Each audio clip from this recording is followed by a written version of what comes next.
enche kwa yema apostle akwaba na afi yemfa na nyase mfamro nyase ma yekoje yemfrem efa free tuesday famro papa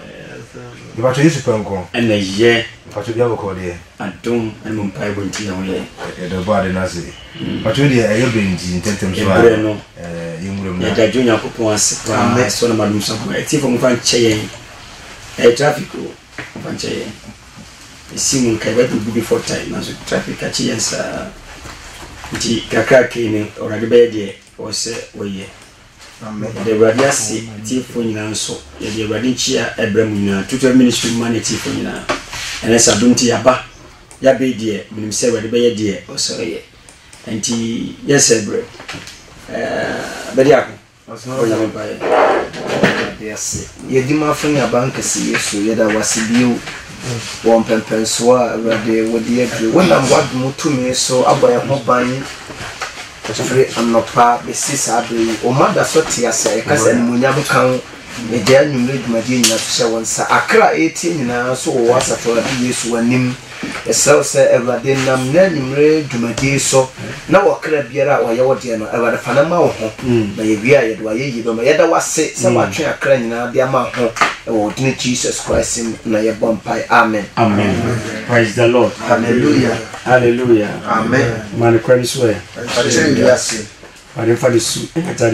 I shall so. Yesu penku. Ana yo. Ye dadu Nyankopon ase. Amen. And then so the kwache yen. Amen. Wa uti yen ni ya ye kenyina ba di kwache yen.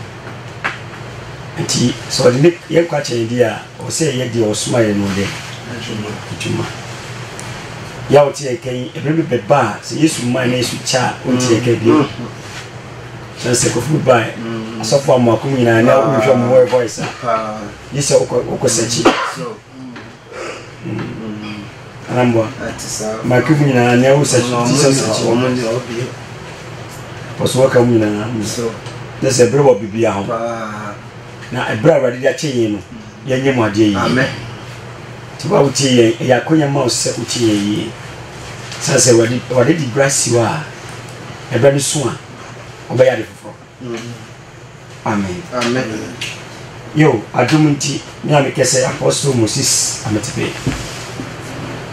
Pastor Johnson adewa ha Pastor Richard MP Pastor Kosifipon Pastor Moses Asari Pastor Samuel Boachi Elder Rex Ford Jewaha Elder Samson Limuso Adumunti Ana elders Benoa Muboya Chidoma Mushe Efidi Maye Elder Theophilus Elder Emmanuel Nemisha Wina Esrese wari moye na eneno onkayon ene ye be discussion na etwaso no ye division and jealousy achi be kan se mpaipa mu ni ahoya na no nyame adumu na mesu ka bibre ene ye hwe the side of effector sanoma no ediba sanso se de bi wo na jealousy wo ho anase divisions wo ho a edie sanso boni because the electric fans was so open family nano yehwe mu a ti sanoma no ba meti ase ma die so meti ase se eyesu bamboni esini pakwan especially one of the binako and the bread etia yen nanso the radio ba yen obeye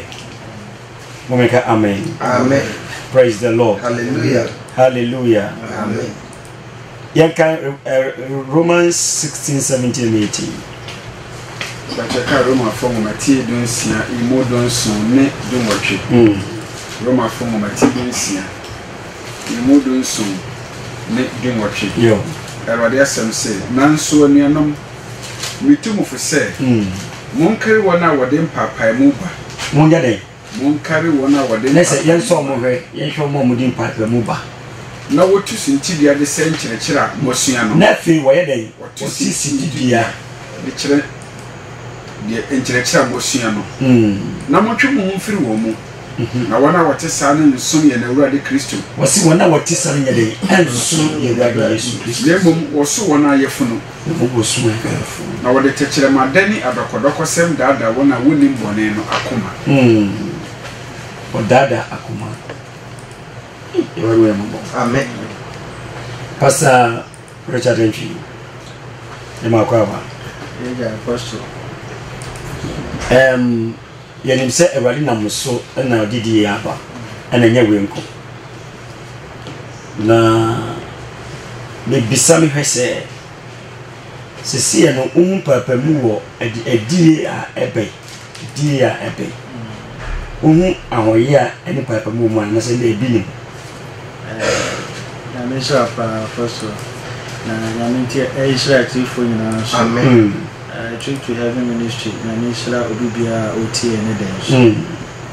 apostle question of bisami there many aje kwam say yetike mu a ye ba na edi nkomo bi about nipa ba ko a wade na doma no ko heaven and hell bi na ene ni program na wo hwe said the nka sai sisi a utime ze ahoye akakra aba enti ade a ebi wadi ye no pa ise aba ya ahoye a ne papa mu nso eye adwuma yi pa ya me ya ka said ye no kwasem a efre wrade ho no ise no mo ya ato atwene na mafa atro sem efre bonsam eno ntine ade a papa mu ne ahoye a ne de ba pa se rade boy koko na ahoye nti ana se empapa munti ne ka se enye no kwasem na atrosem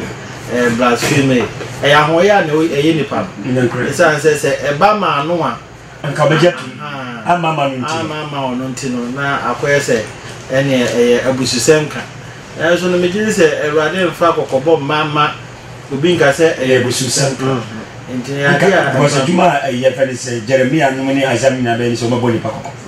Yakubu fushe bo one yan for win about Intia apostle question of Bisami there no question and papa monia hoya dear wadi ya eba yimu papa ana the metima can say said they didn't papa mona banu to the sense as a dear me yano amefua me boni a me yano so enti ana bia de me pe no ama me support nti ade a de empapa mu kase na aba ya ahoye anso de ene biblibi mia ke bia kametimi ayi sei mia kametimi akasa pa ma na so nya wona urade de ma wo kasa nso yere fama wano ate nso urade amfama nti ade a emu pa wanu ya mabo amen na se ebasa susu asoboni bene di break susu ene ipa se edia urade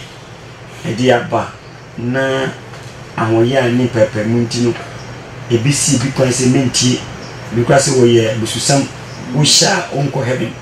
we sha urade bufu baba osu mepa edien susu asoboni ne beti da break susu ene ni paso hwe se ne masi kosisi ya ahoya ene division tino de papa kwampeso mu pini pa dwen efiso no hwema ana ni so boni bia apostle o woni so boni pa kase pa isa se ensema erade de ba no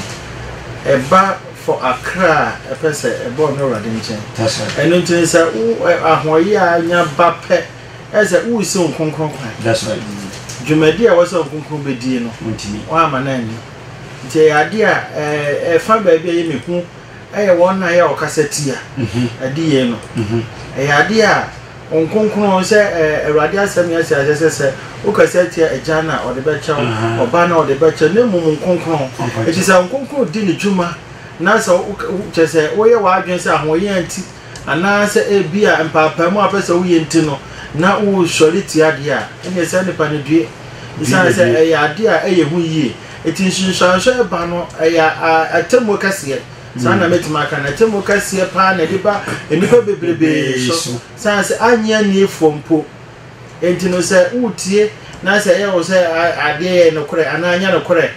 ebeboa wo na nso no anya ni dipa ka wanya ni nso beto atwe afa atro de no enti edi nshinshansha kase pa ene ba sa nipa no so ana ebie mu nso no emwa manipa entime kwa urade nchen that's right isa se urade de opese da bia ye ba ne nchen ntina boy kokona nti ne mabu ha what the year one emo titi ye nua no ma e tora bi a Ewurade ma me hu emma dodo agu he na Ewurade ma me hu die nti a omokogu ho ahyehyede se oba be makeups oba she weavon oba be she emma trousers oba be she mini skirt na oba she ne bowre sa ne ma ni nyina se Ewurade ma me hu na so oba be ka pe san se nipa ne timunti no onyin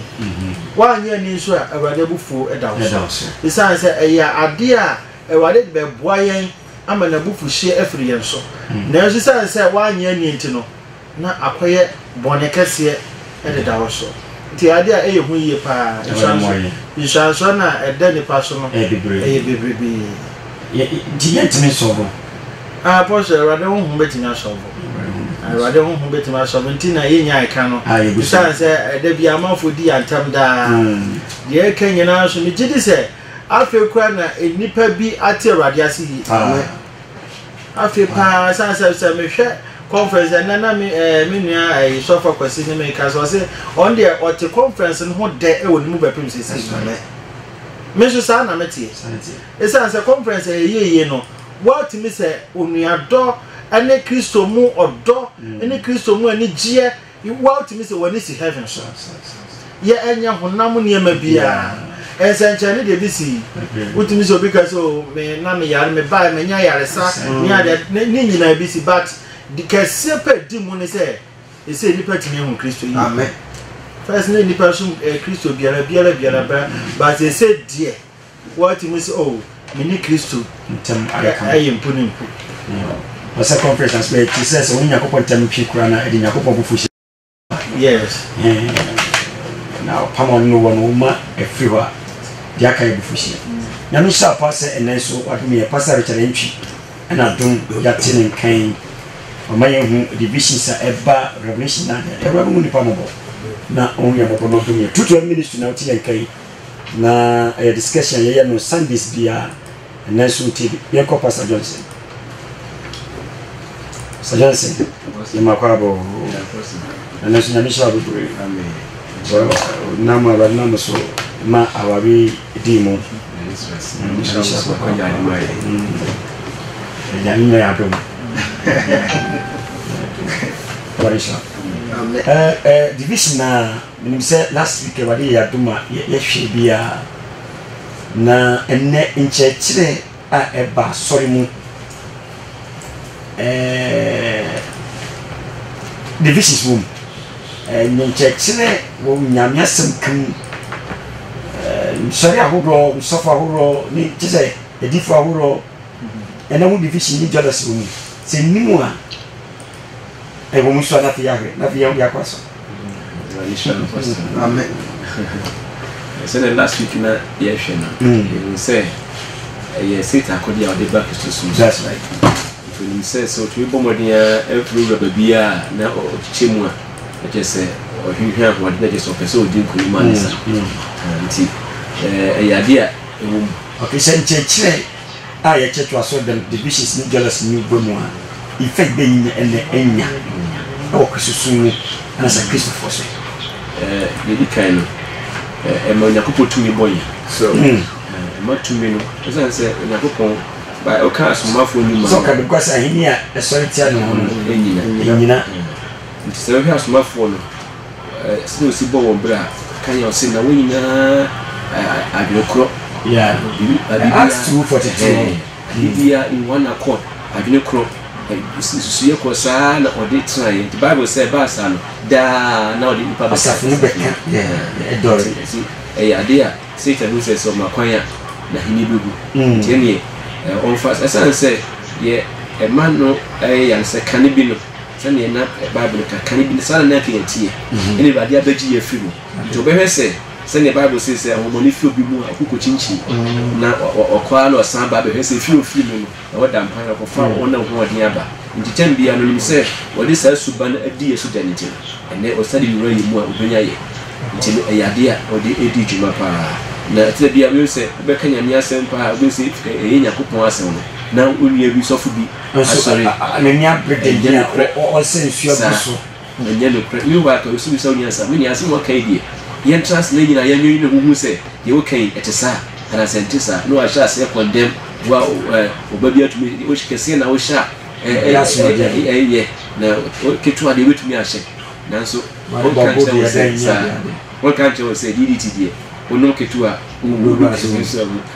ko DDT wa se kasi masa jade wo ye na obewu nti e kan bi rade asem a Paul nam Timothy so o cheko ma Timothy 1 Timothy chapter 6 verse 3 no ekro wase so bi kire nchekire foforo na wampene ye ne ruade Yesu Kristo asema eye no ahina okay 1 Timothy chapter 6 verse 3 ekro ekwesi 5 3 to 5 1 Timothy chapter 6 verse 3 to 5 so bi kire nchekire foforo na wampene ye ne ruade Yesu Kristo asema eye no ne nchekire a ede ko onyano sumpa mu a nchechira ade ko onyame sompa mu 1 Timothy 6:3 downwards ekusi 5 no ade ko onyame sompa mu a wose sani pa kon wa hran na ni da onim hwe na mu oyare achinjie ne nukontire ade efrimu eba ne nitan nti sani quotation says to be kindly 1 Timothy chapter 6 verse 3 to 5 so bi kire foforo na wampne ye na ruade Yesu Kristo nsema aye no ne nkyerɛkyerɛ a ede kɔ onyamesompa mu onyamesompa mu timikai nze title so no kan kyerɛ sɛ ɛsɛ onyamesompa kasa enye ye na fi mami kan Titus 11 yes no Yakob adoma ede kwagye ba no ayi ne 12 eyeni se ya pa musubo ni wiase akono a yemfa adwumutie ne trene ni onyamesompa ntenase ntena wiase breyi mu hantino otu yefusa no ene bi musu ekyekere se oh we enye hwe eye tetsem eye amamre se di radna mo yeso ekan nti wo sesa ni pakro no se oyesa yibi kan wa hrai onim hwe nemu oyare akyinyiye ni nukontire a di fimu ba no ni litan kunsu ensekuru nipa ho adwene moni mansotwe a ese nipa a won adwene mu asɛn na nokora abɔ na wosusu sɛ onyamesompa yɛ adepadie anti etara bi a metatie asɔfo bi o radio station so ben sɛ o preach a na oba crowd trouser enye hwe na waka dia fa musa mi wan so Yakob asem so tia nti ni se tia hu se so ma ya dwene ne yentanta wo ho a we can obenya kan wura we na members no mo aisa ehi fa na yeni da makoche no kure no rade na madi ya hodo so na me ka wo se ade ye nsem rade ka kye ni eyi owu achi nsem ye ye ni mu aka ka koto ye a ebesi a ebi mu afamu akodu ho no ene rade ka kye ye ene ona na do so wayi ye so fo ho a odi na ka ko kye ye o me ka kye ye na enye nwa esan se Lord Abraham ene osikani no ka kye se Lazarus o se ye wadifo ene asabakafo so wanti na se mobi po firi poko pa wonti ntino nyame asem de na mum se ne be ya Yakopon na se be no kre na nipa enye bibia fa yina nti na wo se o prove se etesa enti na dom ni prove so wonam sa adoma chedi so ade amawi ase se akamene o yenye litifo nti Satan sa akode no ode ba so so ba ko ede ba ne se emanya kokotumi enye tuma base amode no enye djuma sa ma ahinni so hihim sa ahinni hihim ntino be se ehim ntino Yakob tumi no so eye djuma bia ka bo sa bia e hona tumi ni djuma pa me ka se ya be conference or dan tumi di o kanso kokra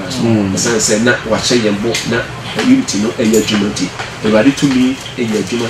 abrante bi besraye de professor ware ye nya baba ko no hwemo online na in fact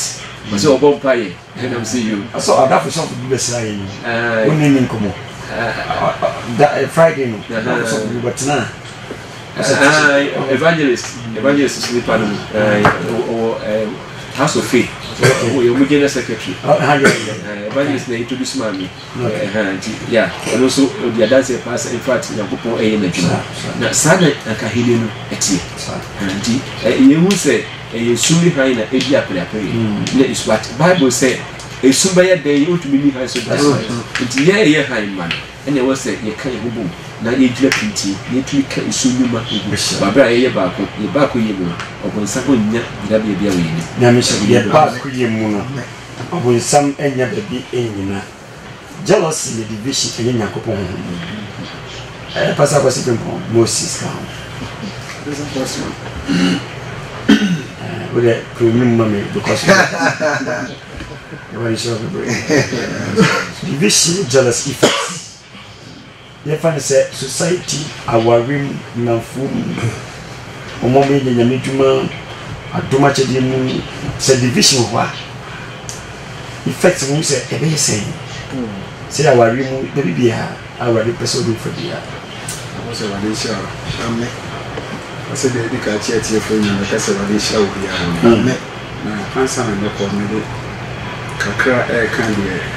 radinum so for me, so I can ever Christosum. Okay. I bring here Christosum Papa, Satan, the baby, and I said, I bra, I don't quite yet see a unit. Okay. Sabrina Satan so set us our confusion, said that they are all many painting in soon tea. Until God is a crystal by na bra enkwaje kase pa pia mani panyina sabra no susu na Satan fa Pharisee for so ha adwene papa omu si enkwaje no kwan bebre tu ni pa so mani pantie ekra kase Yesu yuso hommone nya se senche na wo ye no mu ntimi nya wo yo mu ntimi nya bi omo ntade because awade Nyankopɔ awade se ka cho se omo penipa mu nchia ene adwase din go se nipa beka be from se rabbi nti abra Yesu de enkwaje asem baaya oka ahenni no ho asem oka boni anim oka gwensa kyera asem se da bia nipa benya nkwaje no no mu se nipa nyina tie because e duba bi kura mo ka se si eja obere no ye nipa nyina be tie no jealousy be no ye jana nipa nyina be tie no nipa nyina be tie no enti abra saade yo no bekoso bia no eye bra enkwaje kase pa ayi ne hodi na obi bia nso Satan fa ne so eye saade no so no saa nkrofo ne nyo ma dwonso mpehel nyako nti Awurade Yesu Kristo ka Pharisee fo ne wo ka tun se Pharisee fo mu nnuye se mo moto osoro ahenni mu woni pe ni mu nkom beto bia nso opeso kom bia mo se sin kwan se eye eni brekese na Awurade Yesu de kasa ye no so eno anso na ekoso nei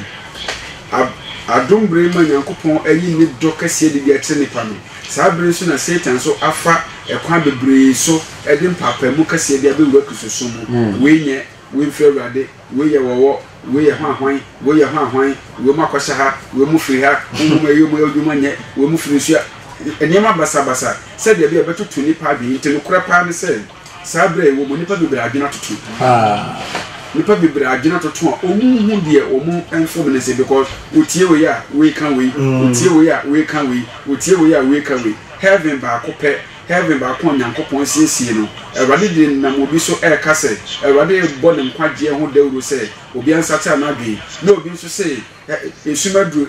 entrance obi nso se Awurade ato heaven gate obi enti nipa na wo tie no wo mu de onfa na dwene nkɔ na ma na tumi nyankwaje e de ama ne kranti adwen tutu bebrebe abɛbɔ wura Kristo enam sam papa emu no megire se bebre nso ho no mo a wonu anim se de oka no boa enso ahoye anti ontie bia e no kore no ahoye anti ena bio se ba society mu aware mu ene sa masefo a ade bia Nyankopɔn eka bo mu bia no sa de ne tena wo se de Nyankopɔn ahye na edi nkonim kasie amen eno nti no Satan so de ono no oye sakasaka hene ampa bia sa yokofa no ampa bia sa yokofa no nti abre bia nkabo mu bi ya adwuma kasie bia Awurade tumi ebeda de bia no afa kwan bia so abebo wura baabi se ba society mu a na se empapa mu ene ahoya a ho no mu a development a etwa se koso kora ntimi nko development etwa se koso no ntimi nko Ghana ebre bebrebe nyina fi sa ne manema vision jealousy Ghana ebre bebrebe nyina fi sa ne manema Ghana se nipa no ebehwe no waye no onka me party ho onye mi sei nti ade na obeye na aboa oman no ono de ne sefi o de party sem na ye ntine se nyi yimu ne sa ho ye ane papa imu no eno na ekoso menye no obigidi menye no bi magidi na me mane kwan mane sa ne manema nti sa jealousy sem na so na di nipa kun kese ekoso bes mi na wase menya position ya sa ko di power bi ye nipa muja ye nipa pass ye nipa gu ke kan nipa tribom ade ba ko a ede koso society mu pa atro kese ono ni sa asem na me kan fa me nua ho no me boa nanso de mi penti na me de kan creating because am fan papa mu ama me nua no o meta machi ti me de kan seta be de ka fa ma no so wo de sam papa mu sem no ato ho no ansa na me nya me nua na dwen enti society mu de egu emma oman emma kuro emma busua enyini dabia no e de ahokyere ba temamufo so e de ahokyere ba abusua so e de ahokyere ba wona ewo empatamu woni so a emma won sanka se de etwa se won saka enam papai mu ene brenti edro to basabasa ekoso nyina yesa nema no ni ewudie mojahwie gwa se de kaka nyina yesa nema no ebi osi ebowura ware mu nso a titru emofra ne brekese mofra na wo moye Ewurade agapade no na Satan nya be bowura ho na wo de papa mu ba be ma nya yo nya de ba ware fu mu a emofra ne bre mofra wo mu ni mo hwe a Ewurade do ma ba wiase ewo ne botaye ntino nti mofra bebrebe botaye yira enam papa mu a abewura wade mu emofra bebrebe daache bebrebe arm robbers because of papa mu ene ahoye nti ay wa ware mu arm robbers bebrebe ewudifo bebrebe sikadrofo bebrebe abanyina ye sane maniama na Satan fa so de bewura wade mu menche no ho ase enkwada enni mawurade because Satan wo se mo ka bo mo pe wo be kire mo mama wurade kwan o ma mo nka mo ti da bia basabasa nko a nti se sa ne maninya koso a society no enya great effect ewo so great effect it da Ewurade am society bi senka o medi hia but sa de yo no ema hia edi hene ewo society mu edi hene ewo abusua mu ahoye ane papa mu nti no oba ne bere ma bi wo no mokora ba kompese ni kunu ba koso ba kompese ne yere at the same aware yo aware kro na wo ba kompese ba ko be koso aware kro na akokose ba ko ye ba ko ya na ba ko ya yesa woman bi on nkuju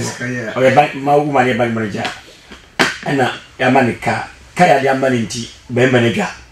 se be manika na oba no waka mo twa kra anti onya adwuma no betre wa we na ya sam papa we papa mu na sisa ne mago ina Ewurade ya doma Christian movie bi a ehwe oba ne bere mo moti aware ase a wo ma wo na sanim sakasaka yo no koso no oba ma abo paase enkrofo enkum ne yere e na oba no so abo paase enkrofo enkum ne kunu not no yin say sa do bi abo ne pa ne nipa ba ko na at the end of the day no ye kum be ma ye kum oba asimaji nti sa suban no ese efi ese nyina so ebo abusua hwete emenyankopon botaye ntimi mem ewo emaso ewo abusua mu ewo society mu nyankopon ama obi ase omre na so saa de yo no e de brekese na ababeto ni paso nti minya wotimi division nye jealousy nye so ti aso dem mo amnyina mo yempanifo so na division mu enye mo nyina Ewurade afrem so divi enye nena bi se ebe ya na me se de wo nnuanu mu a ema wani bre no bisa se onye free odi ase se yakopon adum na odi adum ne dia ena wo jealousy ene ho na bewu wo jealousy no bewu because ade no nipa no enye onno ne pe ne mu eye bibia Ewurade die free so de e adum no se tumi no de adwuma free yakopon dia wo jealousy se de ya se wo na bewu enti de no se support nnuanu ne be onye na ho de free no na entroso na bi so amen Anamiwa. Because say enyame na dia man na jealousy na so mpese obokoso dia. O timi sia me kwan. Because obi na dia che no. So anamunti dem gana se. Nti se wo sadwi na de nipa ni ye na otimi ya de no. Enye ono a. Na ewari dia dum na boa ne boa no. Na de otimi ye no ye den. Otimi nyi finisam. Oye hu jealousy sukra afrika do be go da wo mpese ewari be yisu no. Sada na ewari be yisu no kwesi pa. Nti wuti onyina no otunka konyem. Wa kuma night. Ni wa dia o yisu no obisu odasu ye den. Obisu no. Na kesi. O just we kesi. Enti yo bibi ho a yes ni pass ewari man tiase. Amen. Ni nya dwimpa. Amen. Because adwimpa go be ma hwe so. Na ntiasa ye den. Ba enti jealousy sana ma no man de ni division ni de abusiafo ye wo money pa. E wa no ye bobo. Na onka ye ho. We ti na ma obi asofo bi so omuti the same church. The same apunya so division ba adoma che de ho. Ana anjisa adoma che de. Di o je no. Me timi nye bi. Eni bisa se ni timi no de ade no. Onye free. So nya free so dia jan. Obebua no ayeden. Obua no. Because we are here. Tini finism. Who said it? And I will do pay. Yeah, you said it. You probably said it. I not or more now. Do me yakasi more. Not video or just not come at more. To the everybody say, you said, we are young bits here. Nothing what bloody or no did pay, but Pam one idea. Pam. Console do I echo. And I'm why I call that. A friend said, need carry nothing. Pastors nutuaso nipa ne ko ayi nwa bi enye za nwa de ya ani nwa nipa baka che nwa se nwa ana bi ni kan de nipa beti ase nipa sisi unhu ya na nipa sisi nipa beti matwen se uye won wia ane adubra awasi edia nipa dija aba pam afiro na oyi ni nyina akọ odi jana be pam wo di wade kakraka no na odi oja eja so jako na odi abe pam wo afiri ho na oyi awo ne kontimi sraw ye bi pebibi ne fa ye nipa na on wasre so o nipa me ha ho de nipa betima ya ni se obewia me wo na wadi ni mo kwa me fa so ye ni de nipa timi nyeda no kwasem ti de nipa betima ya se krono no betima bom se de ma ya wie no na wia ni musin e kwa me fa so ni de ewo mi mu de be ko bi na de ne ye de ti nipa won sisi me bi was de timi ya na ewo mi mu o de aze enti ade na go di obi ya na wo de so na ade na woni mu opojo yi na nyame da bom enti the best thing say so fu nyina ya adwempa akon ne ya de wonya timi ya de bo an if say what the fish so na eden e bai wonya ho hwia enye anantisa etisa also for aside osmafo ya ka division effect adiba so wo bia baboy said ye o ma ka so di bi to so so ye yo de bia wa dubo fa bia de kakra na e ka ho ma atiefo ne ye nyina no na osmafo Paul aka assemble wo Ephesians chapter 1 honum no 15 ede ba efam akra me kan kakra bi na me de asio na nepa bi ho te no wose wo srempa e body ama ye kristofo ne wona wo ti no mope osro ahema ma kono sesa enioma we bi ba mu papa mu ene ya no ne ni tan no e ba me mu ba mu a sa nepa we nyina no wonya bi ababo and Ephesians chapter 1 verse 15 Ephesians 1:15 but I say ye nti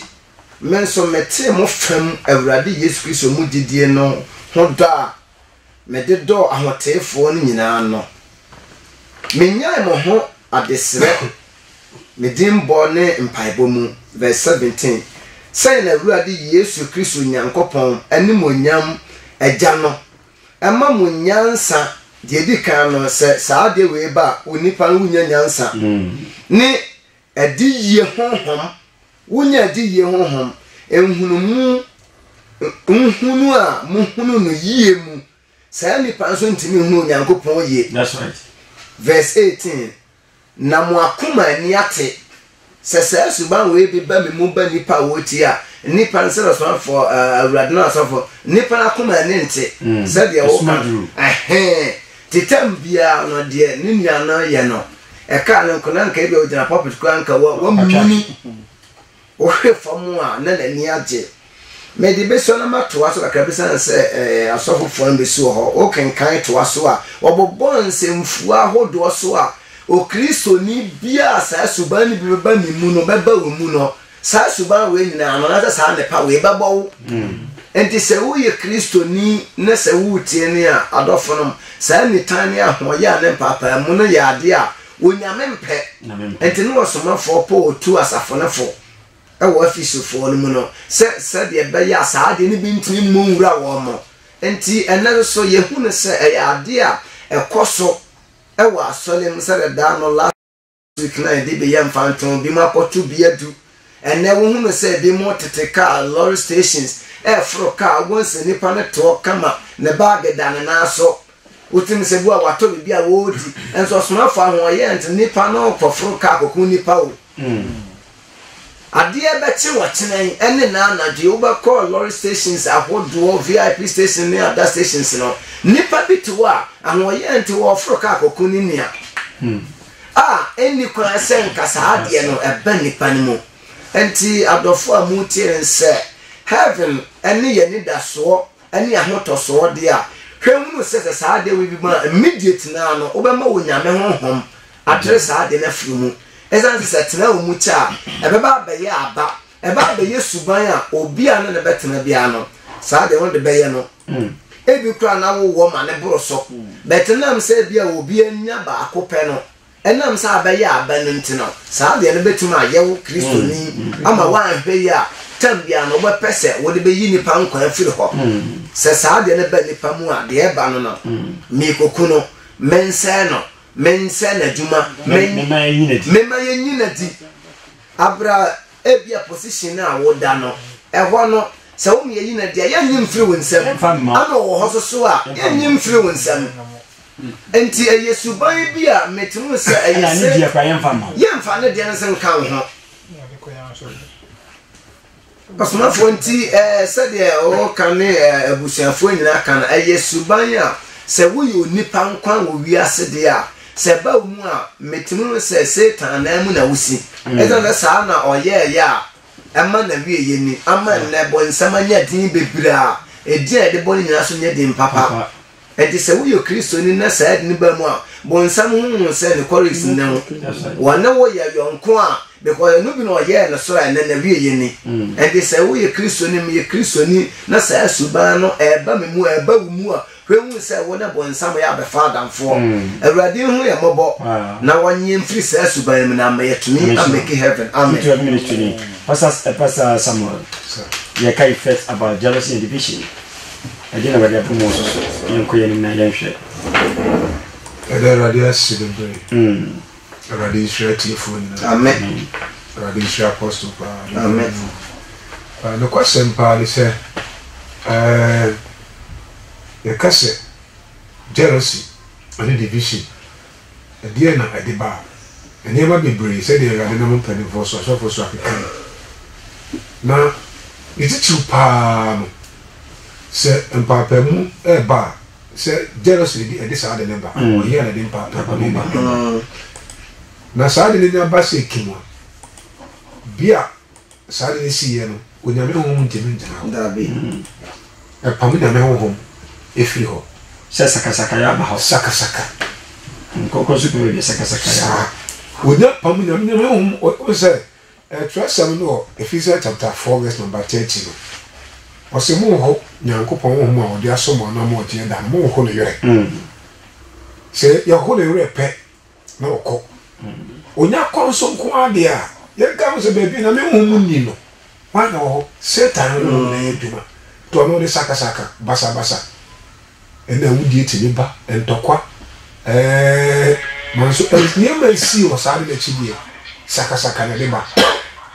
se ho nyankopon asem mo John chapter 17:21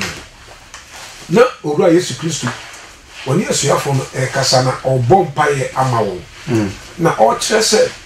sɛ de onyankopɔn ayɛ ɔno Yesu ni nyame baako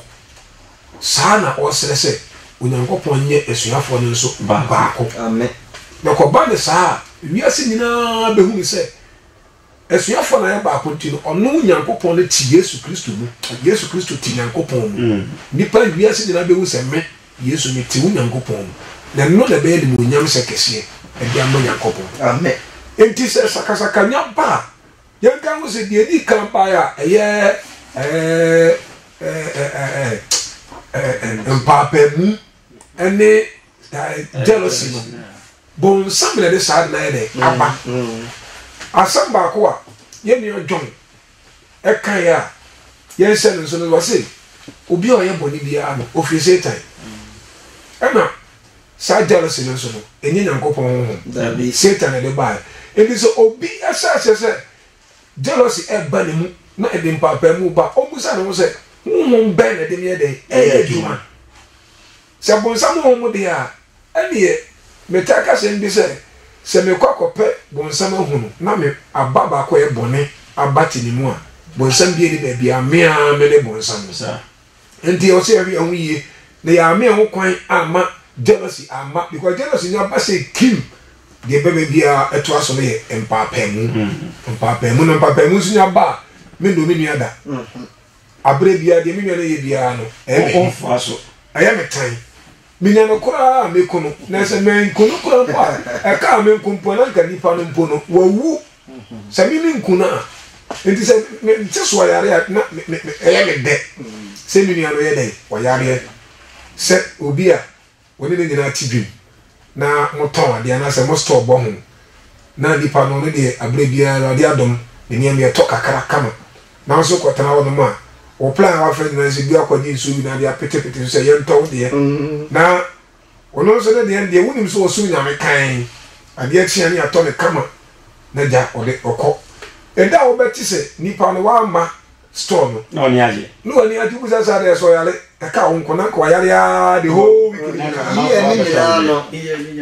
adwembɔne aba no no so aho ɛnti no sɛ saa de wɔ sɛ ne asi mpapamu nya ba anaasɛ ahoɔyɛ nya ba a ɛka wo nkɔno na nka wo nua no wayɛ dɛ ɔwu nti ɛde sakasaka ɛna ɛba nti mɛsraa sɛ daa na metaa pɛ story sika paa meka kakraa bi ɛyɛ dɛn ɛna king wotumi nya abufu koko ne nua ɛyɛ ahoɔyɛ ahoɔyɛ so aho king wowɔ kɔ akɔbɔ afɔreɛ akɔbɔɛ no yɛa ne yɛ se ebinom sɛ yɛde deɛ ma aporɔporɔ ne yɛde ade na ɔde bɔ afɔreɛ no bɛdeɛ yehu ne sɛ na fɔreɛ no saa na nso nyankopɔn saa ne teɛ saa na nso nyankopɔn ani wafɔreɛ wobɔɛ na nso nyankopɔn ani a fa ne saa na next time no kɔkɔ prɛpɛ foforɔ ɛsi deɛ mekɛn no obi nyɛ kɛn but saa de no ɛkɔ so wɔ n'abrabɔ mu sɛ ɔno no deɛ ɔyɛ no ɔhu ne sɛ ne nua no deɛ no ɛkɔ yie ɛsɛ ne deɛ no instead sɛ bi a ɔbɛsrɛ Awurade na mpa no next time ɔno no deɛ no atumi ayɛ yie no ɔnsrɛ Awurade but ne nua no deɛ no ayɛ a ɛkɔ so no ɛno na jealousy nti ade kye a na ɔbɛhu ne nua no a na ne nua no yɛ dɛ ɛyɛ n'ahi nti asɛ no sɛ jealousy yɛ adwuma a mpaapamu nya ba no sɛ mpaapamu no nya ba sɛ kim so a yɛnka ho sɛ ɔnkronkron yɛapam no afiri saa bea no a yɛte no nti firi ɔkɔkɔ no nyinaa no anuanom a na nka yɛte asomdwee mu a nyame honhom ɛyɛ adwuma ɛma nimonyam kɛseɛ ɛba ɛma nipa nyinaa hu sɛ onyame honhom wɔ ase no saa berɛ no nyame honhom adwane kɔ nti sakasaka na ɛba nti firi ɔkɔ no animguaseɛ ɛna ɛde ba nti mesrɛ sɛ Awurade mo ayɛ yɛnya nteaseɛ yɛbrɛ yɛ aso Awurade nhyira ɛda sam sɛ sɛ wo so kakra bi ɛkɛka ɛyi si a jealousy na yɛhwɛ de Awurade bɛyɛ yɛn yɛbrɛ no asafo Awurade nhyira ne asɔfoɔ mpanyinfoɔ ka ho amen ne atiefoɔ a wotie nyinaa na kakra a mede bɛka ho yɛ jealousy no sɛ ɛba onipa abrabɔ mu a na anakwan mu a ɛde nneɛma bebree na ɛba yɛhwɛ Saul mmerɛ na ɔyɛ ɔhene na David abɔfra ketewa kɔkɔ Goria na ɛno ho nti ɛde abufuo bɛhyɛ n'akoma mu ma ɛma wɔhene a anko di mu ese se wotena na dwaso onam nwire eko wuto ba bi anka ese se wo yede wuto edi we nyina kire se sa empapa mu no eba enipa brabo mu a emfa wo nwie te bia papa ebi edi wie no emfa wo nwie yi eti ebe se Christopher ene adofo a yetie nyina se sa nioma no eba wa brabo mu a ema onyame ani bonyam a wahihya ma wo no eni monyam ntimi wie mu die edi wie ba bi basa ti ebe se nipa nyina entwe wo ho yede emfri sa te bia no esan se ye hwede ye to so na emra nkasa Filistifo kra sa bobo ma no anankomo ba ne na ba be kon se na nko ni David da so ye ba ko meti akogina okon nani akodi kadisa David be pama no nenso David akule na ifo na otiminku David ye akọ bebo am akon okon wo hwe no apena apa na kwahye ngwem wo de na kwahye obodan mo so akwahye ni ye sa ba ka che se Filistifo sa bi si wachi ese we nyina che se wan kasa no sa adwena wanya wo mu a wodidi ade no emwa na ma onyame ani mo nyama na nkode ama so no na enwie mu di esan se wona nka ese awurade de o ma bata no so o mo beboa na me na di dwuma no wontimi no mo nyede enka mo ti ebesre empanifo asofo mpanifo ene wo mo de de nnwuma no se wo mo bemben wo mo mase no o mo mfa kro ye ne nka mo nyede enya dwuma na mpapa mu ba ese ne ma dubu everybody shop papa and everybody adum discussion on effects of division and jealousy. The several moving from point. Now, Mr. Asofo penny for jealousy division tea. When we send me a word, you won't limit it. About channel, mana abuano not what constant in your won't see or cry. Now, so quiet can enjoy a kunyan, a rock of Wangasa. Whom I make my friend, you make my first aboa more. Now, couldn't you say division jealousy and at papa? I want to say you know carry na o man who will be who na what Jesus Christ mua I don't conclude a journey na ya ba yina e wale man san mu amen aware for amama kwan ma division na mabrabo mu e ba e do how na mane e ne ba ba do ngemo bota amen de shira so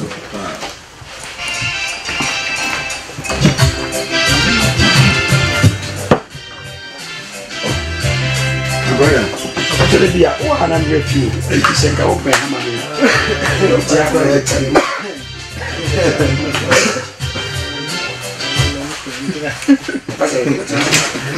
no question again, Madam with that, but I sorry, waiting about you, and so not a dear was in this a bit. And now, I can't so. Okay, number and more crowds of every can find us on the number. Hello. What is it, Uncle? The patron really can do like a family. The patron come out with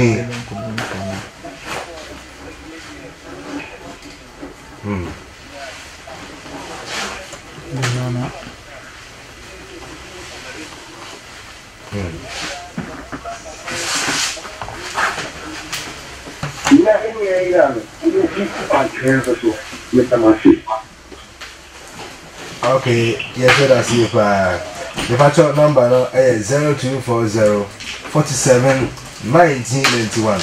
0240 47 1991. Hello? Hello? Yeah, me patron na your other room. Eddie Kelly, you are free. Okay, patron, Manukumai. But you know what I'm going to say.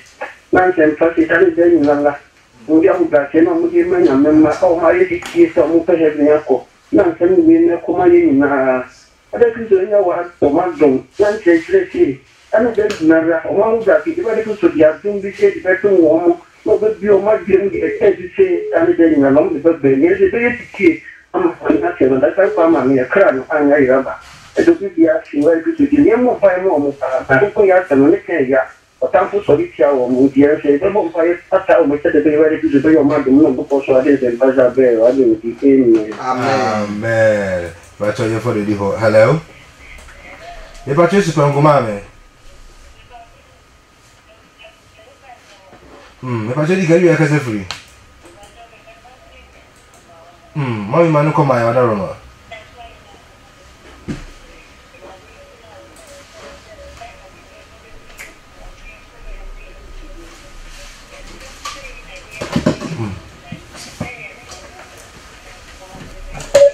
no me na ye diso a yesu na da ye mo yam